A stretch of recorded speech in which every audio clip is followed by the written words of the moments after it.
Palestinians killed, 1 Israeli was killed. For every 400 Palestinian civilians killed, 1 Israeli civilian was killed. 100 to 1, 400 to 1. That doesn't sound much like a war. It sounds like a slaughter or a massacre. Afterwards, Israel tried to defend some of its more egregious acts during that those 22 days. Israel damaged or destroyed 29 ambulances. Almost half of Gaza's 122 health facilities, including 15 hospitals, were damaged or destroyed. Well, Israel claimed Hamas militants were taking refuge in the hospitals. That's why they bombed them. But about a half dozen human rights organizations, half dozen human rights missions, Amnesty International, Human Rights Watch, Physicians for Human Rights Israel, the Goldstone Mission, the Dugard Committee, they all investigated that charge. And they all came to the same conclusion.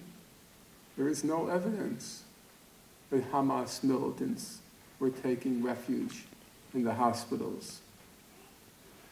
Well, as I said, Israel systematically targeted the ambulances. Israel claimed Hamas was ferrying around the militants, or as they call them, terrorists, and weapons in the ambulances. All the human rights organizations investigated the charge. They reached the same conclusion. No evidence. In fact, Israel's own ambulatory service, it's called Magen David Adom, they testified, and now I'm quoting them, there was no use of Palestinian Red Crescent Society ambulances for the transport of weapons or ammunition. It just didn't happen. Or so says Israel's own ambulatory service. Israel destroyed 30 mosques in Gaza and damaged 15 more. The Goldstone Mission, the mission that was mandated by the United Nations Human Rights Council, it investigated a couple of attacks on mosques, and in one case it said it was an intentional Israeli attack on a mosque that killed at least 15 people attending religious services. The Goldstone Mission found, quote, no evidence that this mosque was used for the storage of weapons or any military activity by Palestinian armed groups. It might be added, Israel has never presented any evidence to this date about why it attacked that mosque, killing 15 Palestinians attending religious service. So Israel says, but other mosques, maybe not this one, but other mosques contained weapons. But still there's a problem with Israel's argument, because Israel systematically targeted the minarets in Gaza. Now the Gazan minarets are very narrow.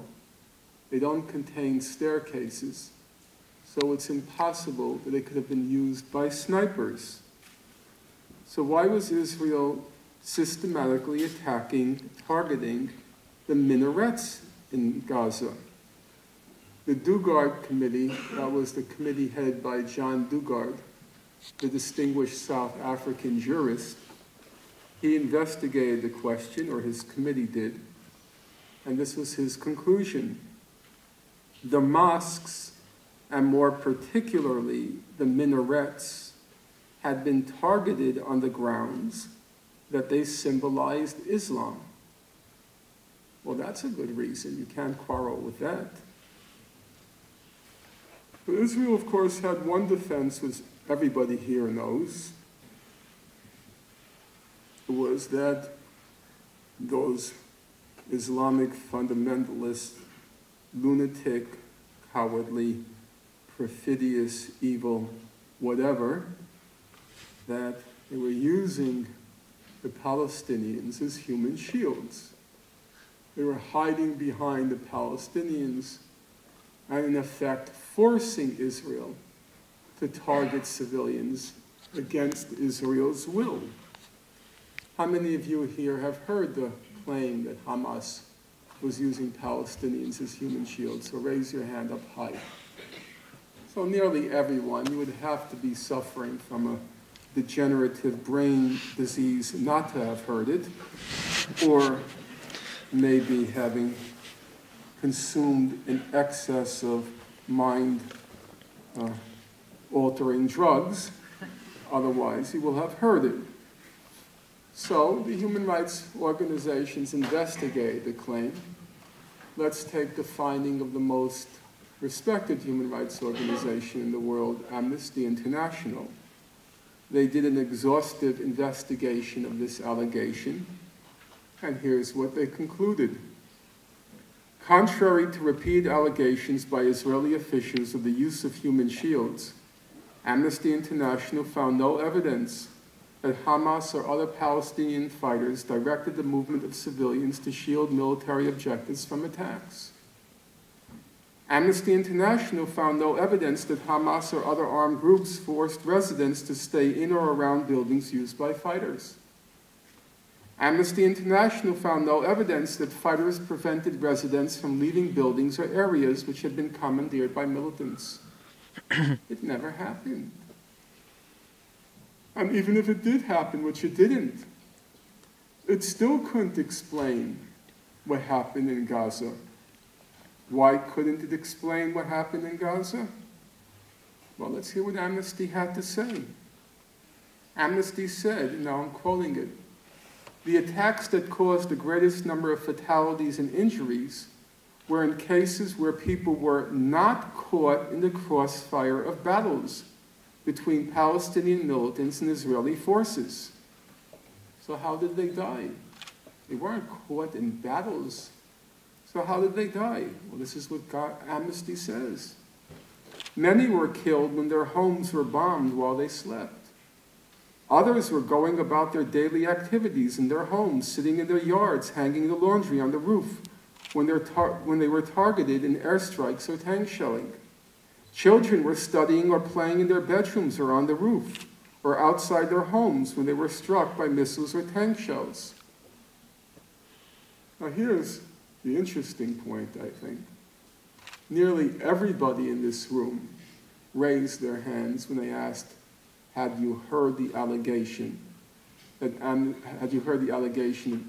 Hamas used human shields? How many of you are aware that the main human rights organizations concluded that Hamas did not engage in human shielding? Raise your hand. Look around you. And this is an informed audience.